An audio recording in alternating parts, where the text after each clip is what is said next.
तो आज के आपके करंट अफेयर्स 2 सितंबर 2021 के सबसे पहला करंट अफेयर है पोबितारा वाइल्ड लाइफ सेंचुरी। सबसे बेसिक क्वेश्चन जो बन सकता है वो ये बन सकता है कि पोबितारा कहाँ पे, ठीक है। पोबितारा आपके असम में, ये सबसे बेसिक क्वेश्चन है। जैसे कल के करंट अफेयर में पढ़ा था, इस टाइम आपके ना असम में ना फ्लड्स आए हुए हैं। ब्रह्मपुत्र हर साल फ्लड करती है, हर साल जो आपके नेशनल पार्क्स और वाइल्ड लाइफ सेंचुरीज है ना, यहां पे भी पानी भर जाता है। अब इसके दो सिग्निफिकेंस हैं, मतलब एक बुरा एक अच्छा है। देखो, ये नेशनल पार्क्स के अंदर जो पानी भरता है ना, इसे इन्वायरमेंट के लिए अच्छा माना जाता है एक्चुअली, जो क्योंकि ये जो ज्यादातर जानवर जो ग्रास खाते हैं ना, ये इस फ्लडिंग के बाद ग्रो करता है। तो एक्चुअली बहुत ही अच्छा ग्रोथ होती है इसके बाद।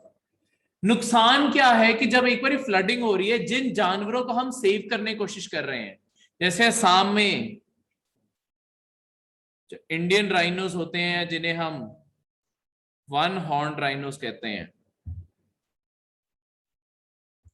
इन्हें ना हम असम में बचाने की कोशिश कर रहे हैं। ये राइनोस पूरी दुनिया में यूनिक है, ठीक है, क्योंकि बाकी दुनिया में जो राइनोस पाए जाते हैं उनके दो हॉर्न्स होते हैं। ये इकलौता इंडिया, भूटान और नेपाल, ये क्वेश्चन कभी पहले आया हुआ है, ये क्वेश्चन प्रीवियस पेपर का क्वेश्चन है कि इंडियन जो वन हॉर्न राइनो है वो किस किस देश में पाया जाता है।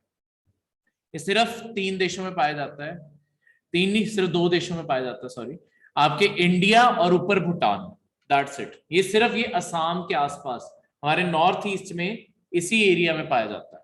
इसी कारण, क्योंकि पूरी दुनिया में सिर्फ एक जगह पे इनकी कंसंट्रेशन होना, बचाना और मुश्किल हो जाता है।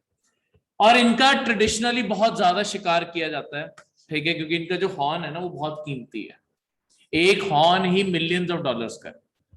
इस कारण आपके चाहे कंचनजंगा नेशनल पार्क, ये आपका पोबितारा, इन सब के अंदर ना हमने गार्ड्स को इस हद तक फ्रीडम दी हुई है कि अगर कोई शिकारी दिखता है आपको नेशनल पार्क में, उसे अरेस्ट ना करो, गोली मार दो, ताकि शिकारियों के मन में ही डर बैठ जाए और वो कभी शिकार करने का।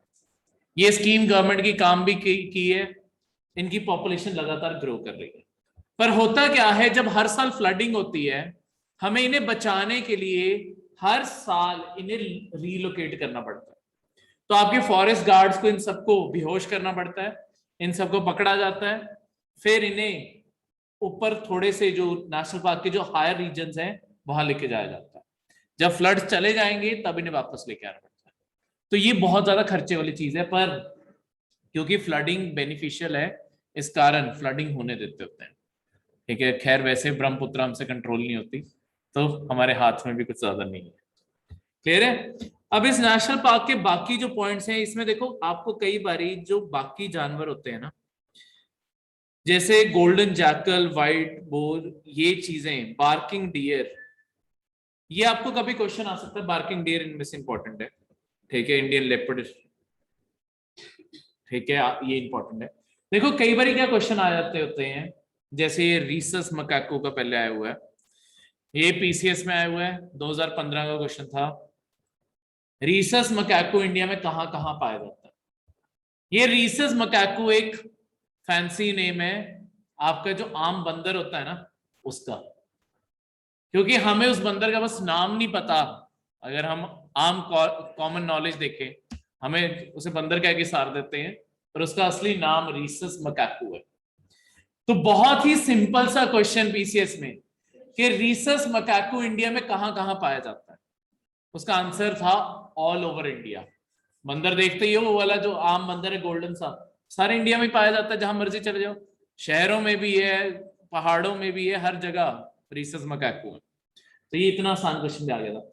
ये जब हम आपके नेशनल पार्क्स पढ़ते हैं ना इंडिया में और भी कई जगहों पे, ये बाकी जानवर साथ में पढ़ने कैसे बेनिफिशियल रहते हैं कि लेट्स सपोज जैसे बार्किंग डियर आ गया।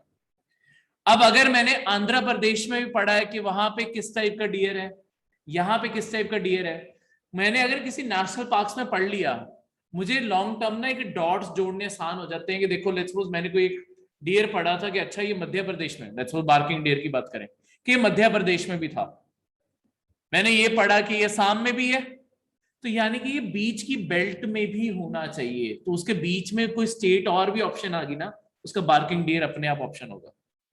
ठीक है, तो अपने आप ये कनेक्टिंग डॉट्स इस तरीके से हमने पेपर में जो स्मार्ट गेस है वो इस तरीके से लगाना, मतलब गेस एक चीज होती है कि तुक्का लगाना, स्मार्ट गेस होता है कि जो एग्जिस्टिंग नॉलेज है उसे किस तरीके से यूज करना है, वो ऐसे यूज करना है। मध्य प्रदेश का कुछ पढ़ा, महाराष्ट्र का कुछ पढ़ा, पेपर में बैठ के यही सोचो कि मैंने इस जानवर का नाम कहां कहां सुना है, उससे लॉन्ग टर्म में कनेक्ट कर दो, आपको आंसर आ जाएगा। ठीक है, इस तरीके से आपके आंसर आ जाते हैं।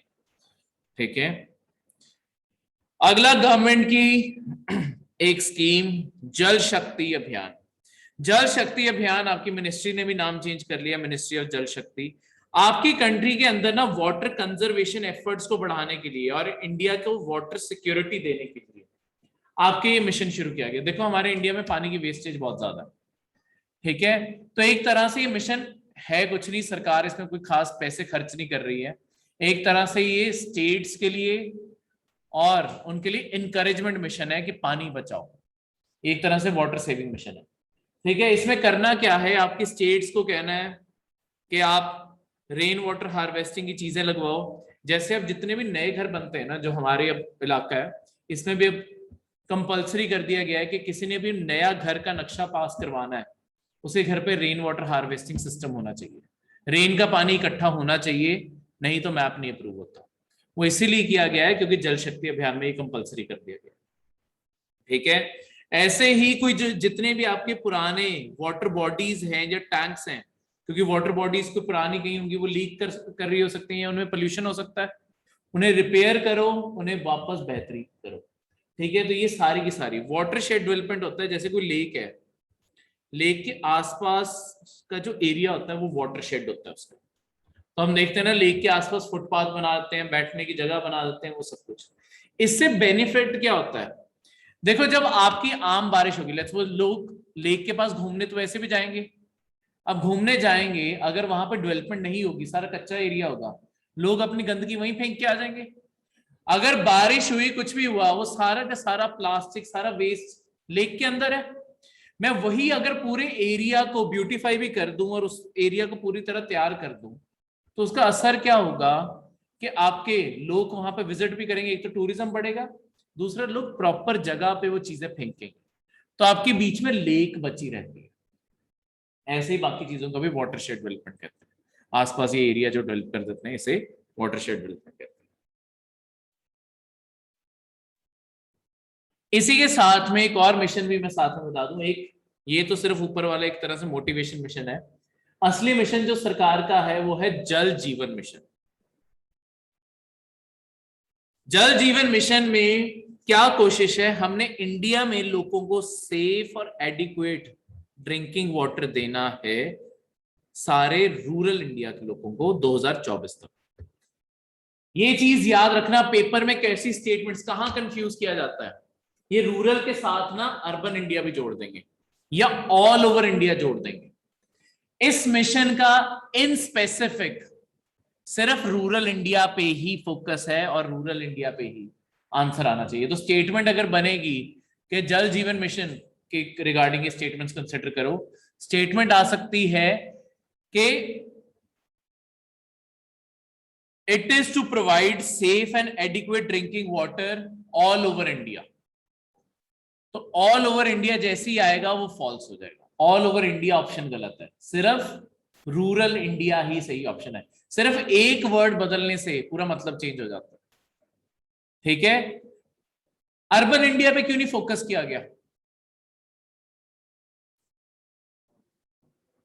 ऑलरेडी फैसिलिटी मिल रही है ज्यादातर अर्बन इंडिया में, तो ये जरूरत है रूरल इंडिया में देने की। ठीक है, इस कारण इस मिशन को अर्बन इंडिया से एक्सक्लूड किया गया है, क्योंकि फिर होता क्या है, अगर अर्बन इंडिया को भी बीच में जोड़ दो, सारी फंडिंग अर्बन एरियाज की तरफ जाने लग जाते हैं, रूरल एरियाज फिर पीछे रह जाते हैं। इंडिया में रूरल एरियाज तक इसीलिए डेवलपमेंट नहीं पहुंच रही, बहुत सारी चीजों के कारण। इसीलिए अब सरकार के ना बहुत बारी तुम स्कीम्स में देखोगे ये कंपोनेंट ही अलग कर दिए गए, कई स्कीमें सिर्फ रूरल इंडिया के लिए ही काम कर रही है।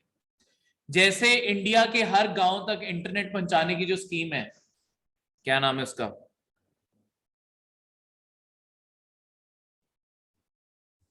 सेंटर सरकार गांव के हर पंचायत ऑफिस तक ब्रॉडबैंड पहुंचाना चाहती है।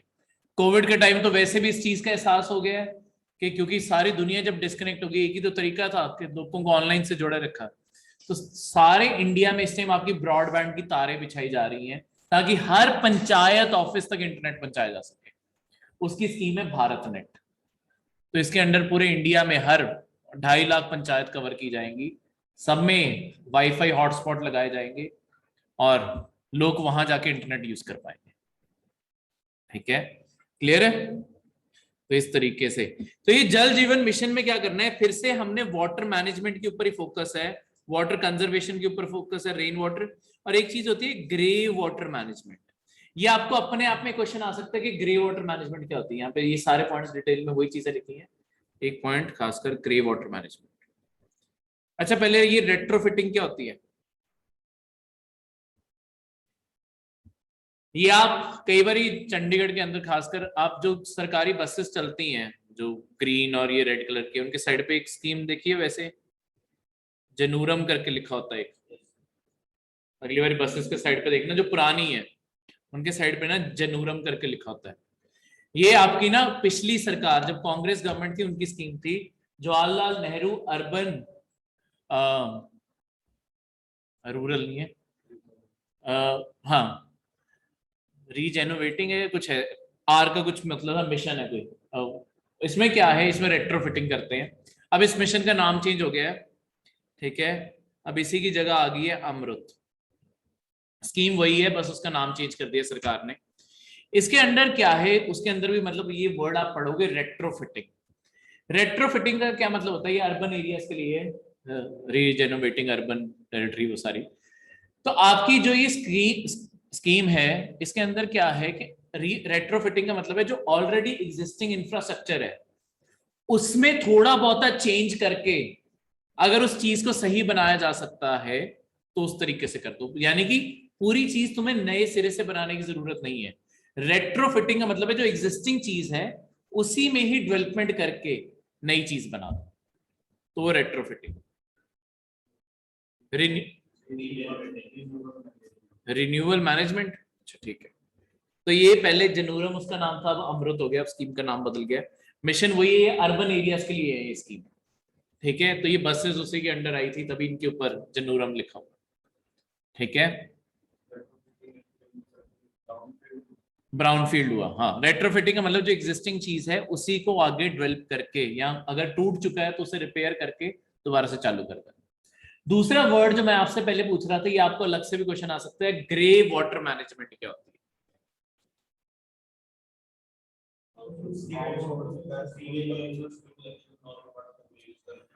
देखो हमारे घर पे जो भी हम घरों में पानी यूज कर रहे हैं, पानी को हम दो तरीकों से बांट सकते हैं।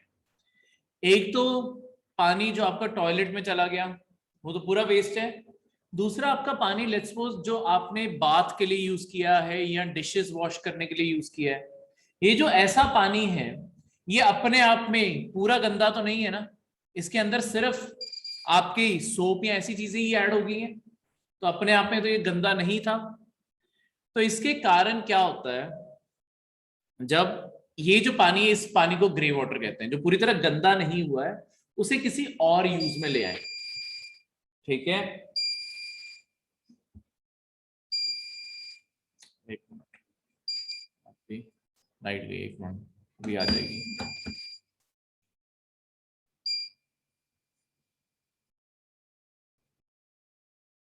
कोई बात नहीं, तब तक सुन लो।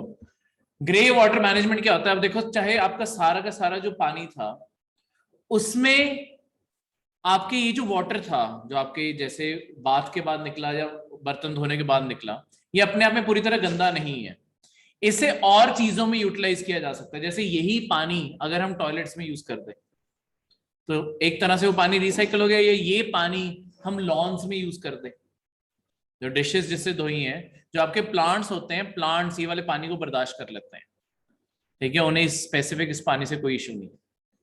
तो आपके अपने आप ये पानी जो दोबारा यूज हो सकता है, इसलिए उसे ग्रे वाटर मैनेजमेंट, यानी कि रूरल एरियाज में लोगों को ये सिखाना कि किस तरीके से वो आपकी इस पानी को यूज कर सकते हैं, कहीं पे कलेक्ट करना, दोबारा से रिसाइकिल करना, ताकि पहली बारी में इन चीजों के लिए, जैसे आपने हैंड वॉश ही किए, पानी गया ना वेस्ट, वो तो ड्रेन में गया, गटर के पानी से एक बार मिक्स हो गया, फिर तो वो खत्म है।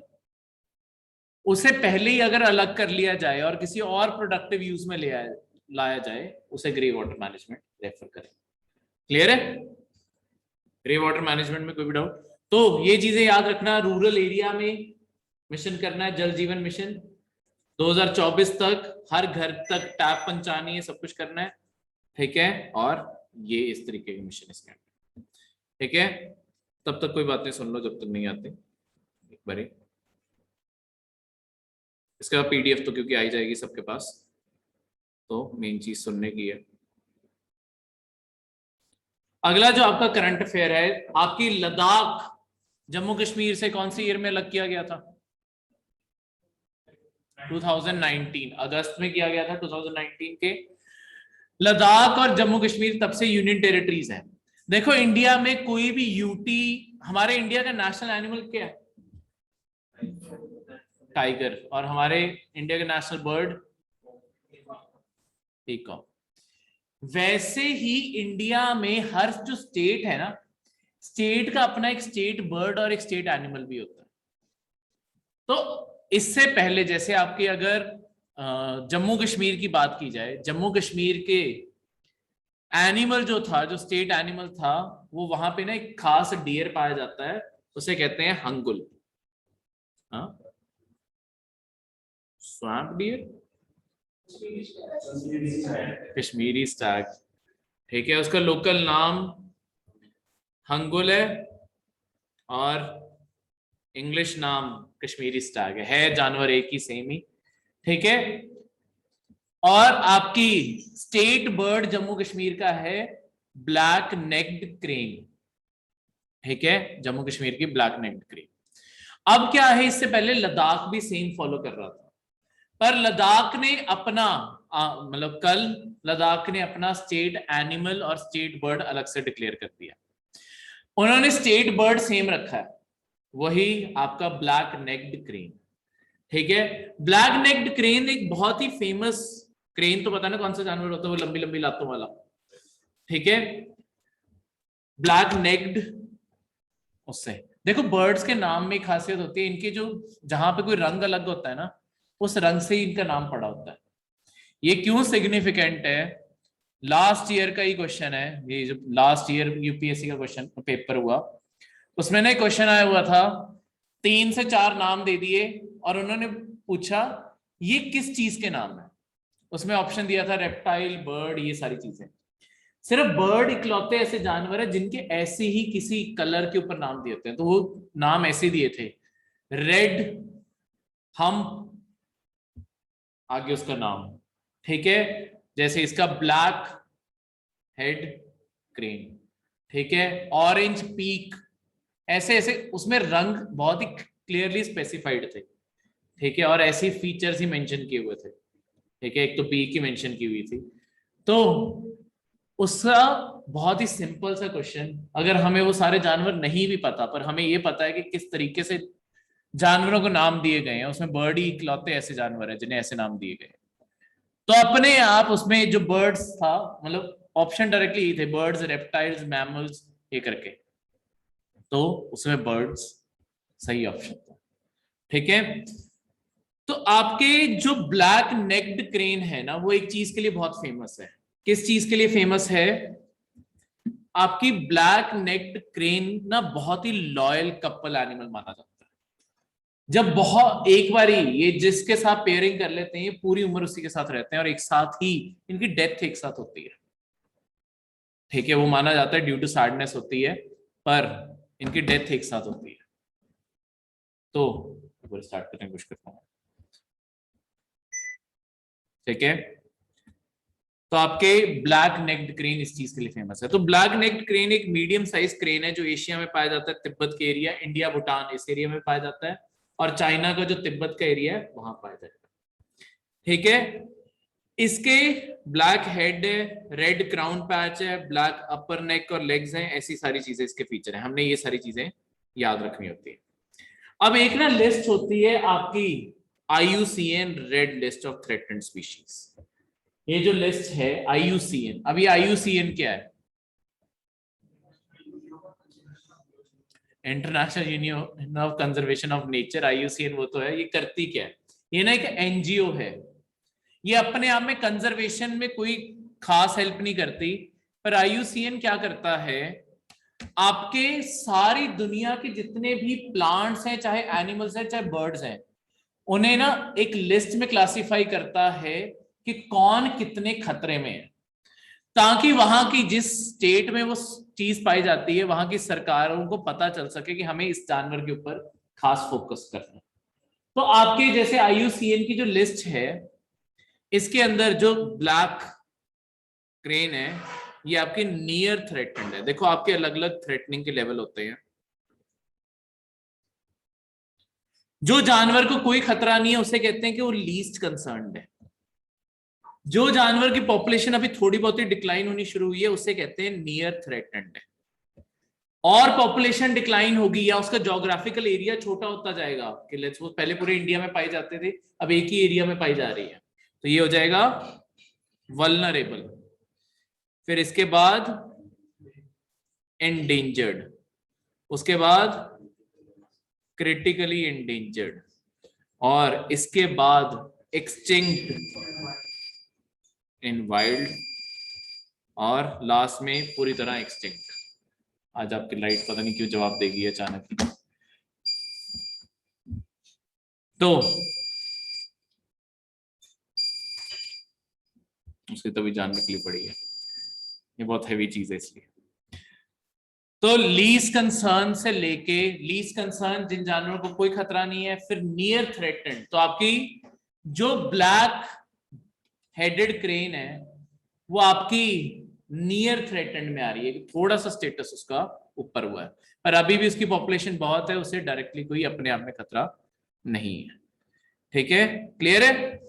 दूसरा जो उन्होंने अपने जानवर डिक्लेयर किया है, जो स्टेट एनिमल डिक्लेयर किया है लद्दाख ने, वो बदल लिया, क्योंकि आपके जम्मू कश्मीर का स्टेट एनिमल था हंगुल, कश्मीरी स्टैग, वो हिरन है। आपके यहाँ पे वो हिरन नहीं पाई जाती, लद्दाख में वो हिरन नहीं रहती, क्योंकि हिरन को तो आपके ग्रासेस चाहिए, लद्दाख में ऐसे कोई चीज नहीं है।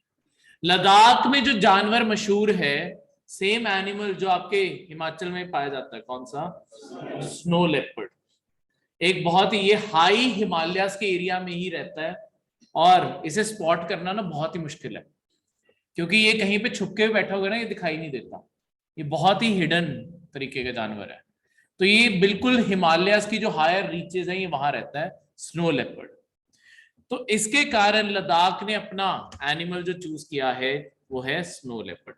तो आपको क्योंकि इसी साल हुआ है, तो ये भी क्वेश्चन बन सकते हैं कि क्या क्या इनके एनिमल हैं। प्लस जब हम इन्वायरमेंट पढ़ते हैं, जिन्होंने ऑलरेडी पढ़ी हुई है उनके पास तो एक लिस्ट है, किसी और को भी फ्री टाइम में पढ़ना हुआ मैम से ले सकते हो, उसके अंदर पूरी वो फाइल है कि स्टेट का कौन सा एनिमल है, कौन सा बर्ड है, वो पूरी लिस्ट दी है। उसमें जो जो चीजें याद करने वाली है ना, सारे पॉइंट्स लिखे हुए हैं, वो इन्वायरमेंट के सब्जेक्ट में तो पढ़ेंगे, पर अगर एक्स्ट्रा पढ़ना चाहते हो, कभी मन कर रहा है तो ले सकते हो। ठीक है, स्नो लेपर्ड का स्टेटस है वल्नरेबल, यानी कि नियर थ्रेटेंड से भी अगला। ये खतरे में इसी चीज कारण है क्योंकि इसका ज्योग्राफिकल एरिया बहुत कम है, और पूरी दुनिया में ना इसकी पॉपुलेशन कम होती जा रही है। कम होने का कारण है क्योंकि ये स्नो के एरियाज में रहता है, नाम से क्लियर है। ठीक है, और जैसे जैसे ग्लोबल वार्मिंग हो रही है, आपकी स्नो खत्म हो रही है, तो इसका जो हैबिटेट है जहां पे ये रहता था, वो एरियाज श्रिंक कर रहे हैं। वो एरियाज कम होते जाएंगे तो ऑब्वियसली पॉपुलेशन खत्म होती जाएगी, क्योंकि ये जो आपके प्रीडेटर एनिमल्स होते हैं ना, ये ऐसा नहीं होता कि सारे झुंड में रहते हैं। ठीक है, ये सब ना अपने इलाके मार्क करते हैं कि ये मेरा एरिया है, ये इसका एरिया है, ये इसका एरिया है। कोई किसी दूसरे के एरिया में नहीं जाता, अगर जाएगा तो लड़ाई हो जाती है, और वो तब तक लड़ते हैं जब तक एक मर ना जाए, तो आपस में एक दूसरे को मार देते हैं। तो अगर पॉपुलेशन बढ़ेगी, ये एरियाज की बाउंड्रीज क्रॉस करने लग जाएंगी, इनमें कंफ्लिक्ट के चांसेस बढ़ जाएंगे। इस कारण ये एक बहुत बड़ा खतरा बना हुआ है। क्लियर है। आपका अगला करंट अफेयर है प्रेसिडेंट्स कलर के बारे। एक मिनट।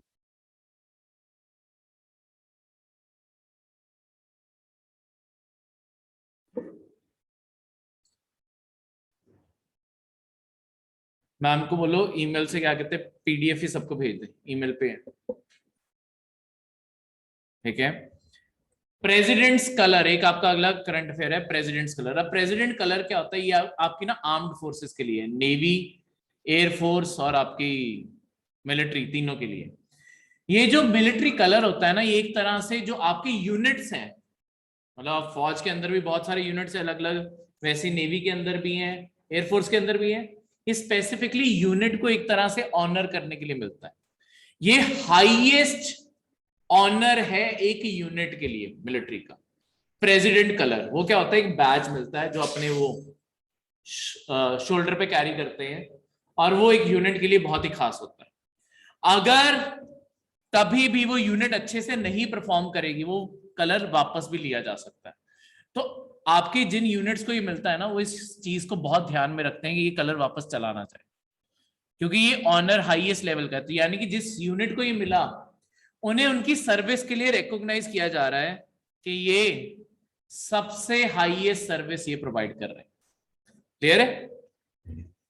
तो मतलब इनकी सर्विस, इन्होंने आज तक जो देश को सर्विस दी है उसे सबसे पहला जो आपका प्रेसिडेंट कलर मिला था, वो आपका इंडिपेंडेंस से बाद, इमीडिएटली बाद 1951 में आपकी नेवी को दिया गया था, ठीक है। उस टाइम के आपके प्रेसिडेंट कौन थे?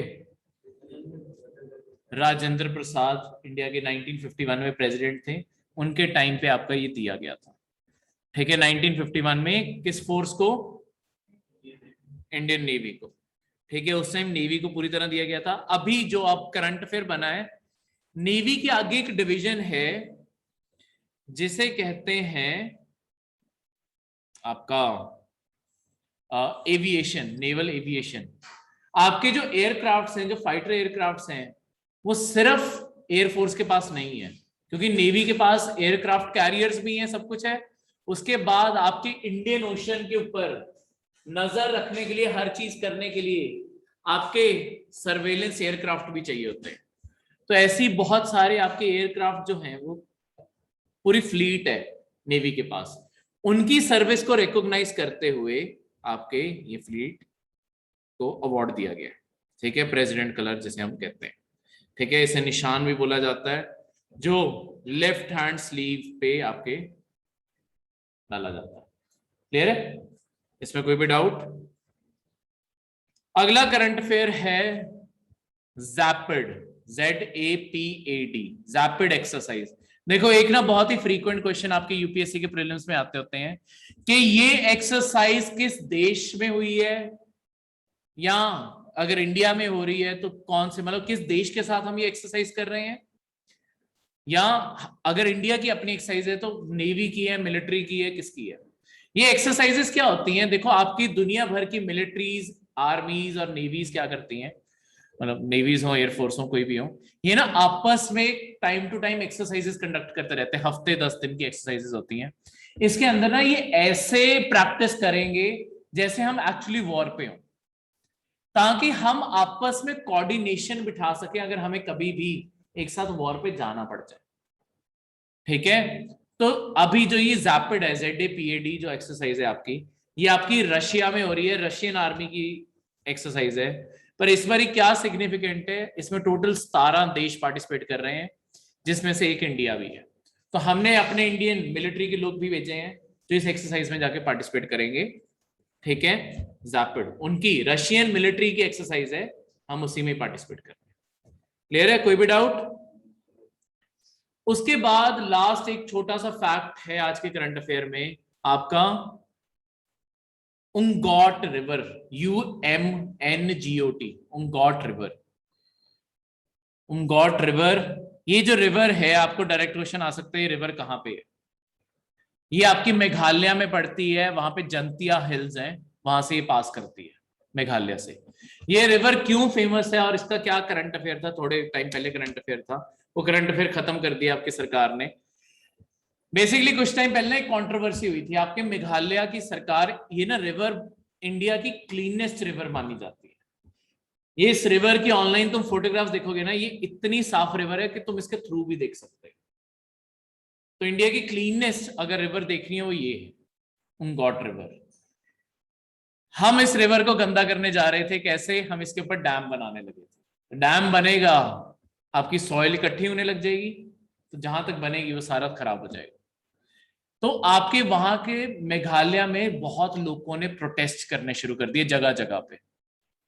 तो उसके चलते हुए सरकार ने, मेघालय की सरकार ने ये डैम बनाने का प्रोजेक्ट ही कैंसिल कर दिया। रिजर्वायर डैम बनाने का प्रोजेक्ट कैंसिल हो गया।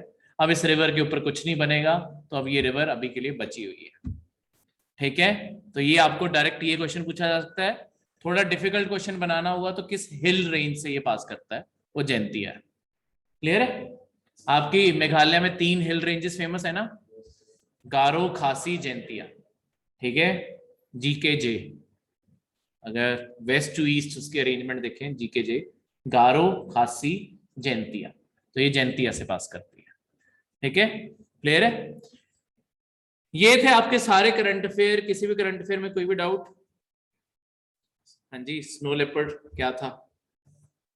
IUCN की कौन सी स्टेटस? पूरे वल्नरेबल था। ठीक है, run black crane, black headed crane. हाँ, तो कौन सा है? Near threatened. ठीक है, मैं जनरली वैसे पूछ रहा हूँ, उतने में ही एक बार रिकॉल हो जाता है। ठीक है, कोई स्ट्रेस लेने की बात नहीं है। क्लियर है? वो भी तोरा कहाँ पड़ता है?